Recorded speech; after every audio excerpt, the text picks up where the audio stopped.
And this is a problem, right? Whenever you have celebrities endorsing candidates. And this is something that the Democrat Party does a lot better than the Republicans, right? Because the Republicans bring in celebrities that are washed, not cool anymore. For example, they brought Kid Rock to the RNC. Bro, who the fuck listens to Kid Rock in 2024? You know, maybe in 2004, but not in 2024, right?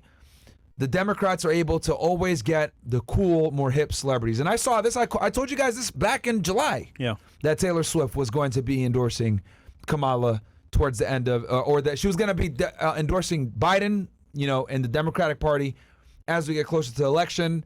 And right on schedule, the day of the debate, what does she do? She endorses Kamala Harris, right?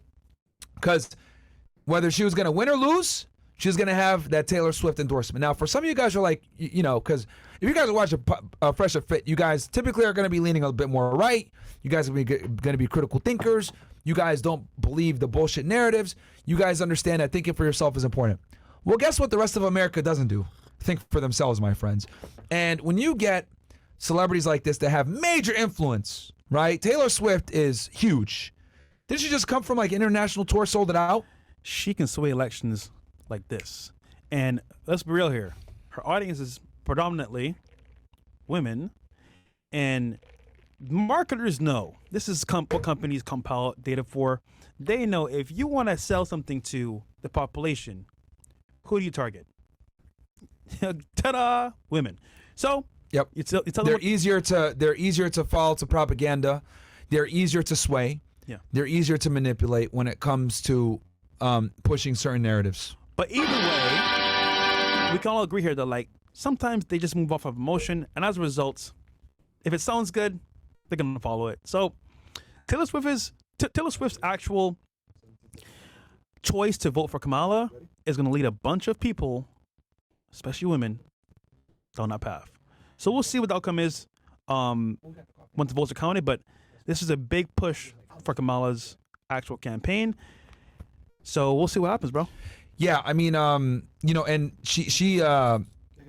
I actually tweeted about this too, that she had like something like 400,000 people immediately registered to vote after she put that tweet, right? And those voters are going to go vote for Kamala, obviously, and that's not good. That's not good because the thing is this: a lot of these people that are voting for Kamala don't really know and understand all of her policies. Don't understand economics, don't understand how the economy works, don't understand foreign policy, don't understand where we are as a country right now, how close we are to foreign wars. They don't know any of this stuff. They're just like, Taylor Swift, yeah, I'm going to vote because she said she's supporting them. Because most Americans are, I mean, it's proven. When we brought girls on this podcast, when I was at FIU, I asked the girls, who are you voting for? And they'll be like, oh, I'm voting for Kamala. And I ask them, tell me why you're voting for Kamala. Oh, she doesn't want to get rid of abortion? Okay, well, Trump never said he was going to get rid of abortion either. Yeah. He's just delegating it to the states. So it really depends on the state. Take it up with your fucking governor.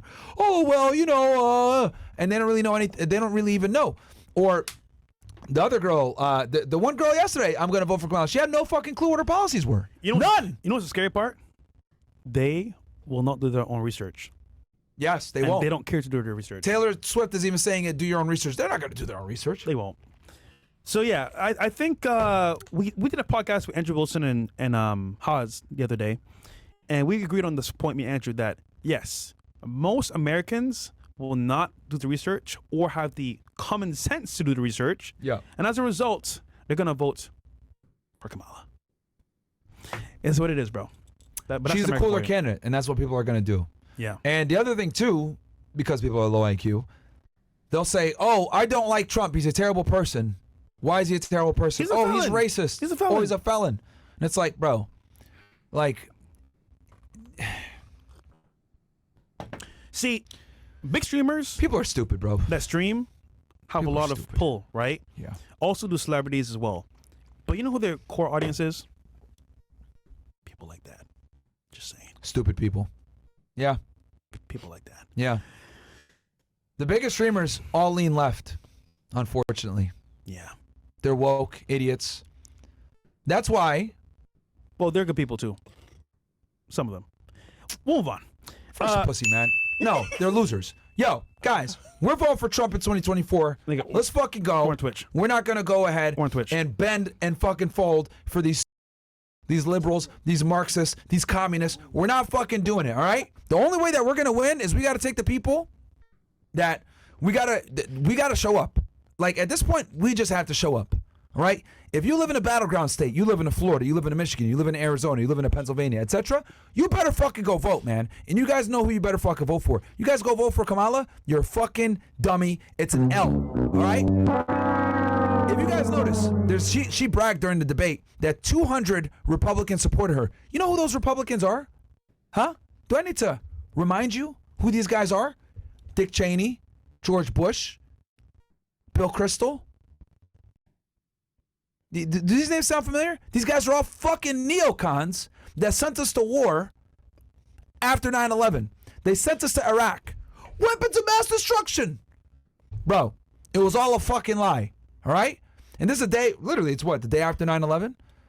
Guys, if you don't want more foreign wars or us having fucking, these war hawks running our country, etc., you don't want to put Kamala in, man. It's going to be World War III, I'm telling y'all, man. She can't control Netanyahu. She can't fucking control Zelensky. We're going to end up spending more, billions and billions of dollars more on foreign wars. No, man. No more fucking wars. No more wars. All right? And no more inflation, no more bullshit economy that we got going on right now, thanks to Kamala Harris and Joe Biden. Like, the thing that's also amazing to me is, like, she's in office right now. The country sucks right now. She's the second most powerful person in the United States. She's the vice president of the United States of America. She is the second most powerful person in the United States. She's the second most powerful person in the world. Okay? And the country sucks. So why do you want another 4 years of that? Just so you guys know, these things that she's talking about, I'm going to give you guys $25,000 to buy a home. That's not going to work because the people are just going to sell the house for $25,000 more. Oh, I'm going to give you guys a $6,000 credit for families. That's actually J.D. Vance's policy, and you stole that, right? It's all bullshit. Oh, I'm a gun owner. I'm pro-gun. No, you're not. You want to have gun buybacks. You want to ban assault rifles. You want to take resource officers away from schools. All right? That's a problem. Because guess what? The Appalachia shooting that we just had last week, when that fucking crazy kid ran around and killed innocent children and 2 teachers, you know how he was stopped? With 2 resource officers that were there. Okay? Every single school in America needs to have a police officer in there. And or armed teachers. Preferably both. Okay? We got to protect our kids. Guns don't kill people. People kill people. And let me tell you guys this as well. When it comes to, arms control, ban assault rifles, ban this, blah, blah, it doesn't affect the criminals. Because the criminals are going to get the guns anyway. You think criminals care about, these assault rifles are banned. Let me stop. Let me not go ahead and procure one and kill a bunch of people. Like, nah, man, the guns are banned. I'm going to stop. No. When you ban guns, all you do is you neuter the innocent and law-abiding citizens and you prevent them from being able to defend themselves. Okay? It's amazing to me that Democrats don't see this because they don't get it. Oh, let's just take guns. Let me tell you something. For the past, 50 years or so, the gun laws haven't changed that much, right? But the school shootings have been going up crazy. Is it really a gun problem, or do we have a mental health problem?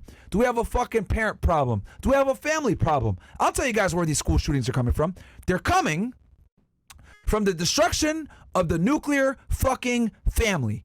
That is where these fucking school shootings are coming from. All right? And this is what your fucking congressman and everyone else isn't going to fucking say, especially these weird Democrat leftists, because they want to continue to push egalitarianism. They want to continue to push feminism. They want to push all this weird shit so they can keep selling you guys fucking antidepressant medications and SSRIs, etc. If you guys notice, the school shootings went up crazy like this as we've had the destruction of the families and we've been medicating our kids on ADHD medicine, Ritalin, antidepressants, etc. The problem isn't the guns. The problem is the fucking parents, the families, and the prescription of drugs to our children that have mental issues or allegedly have mental issues. Okay? Nothing that's some good old fashioned won't fix, right? But the thing is, like I said before, is that we have a culture of soft kids that don't understand that, look, life isn't always going to be great. Things are going to suck every now and then. You got to get out the mud. You got to work hard, etc. So why is it that kids, right, in the 50s, 60s, 70s, 80s, and 90s, because this didn't really become a problem until Columbine in the late 90s, how did they get by, right, without shooting up schools, with less security, less technology, etc.? They didn't ban guns back then, but they were just fine.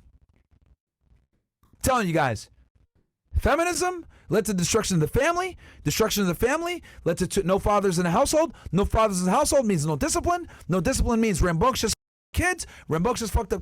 Go ahead and get medicine, prescription medicine, because the mom can't fucking deal with it. They take prescription medicine. They become fucked up in the head, and then we end up with the fucking issues we have now. That's how we got to where we are when it comes to these school shooters and these fucking crazy kids. All come from unstable households and they're on fucking medication that they shouldn't have been in the fucking first place. That's the fucking problem.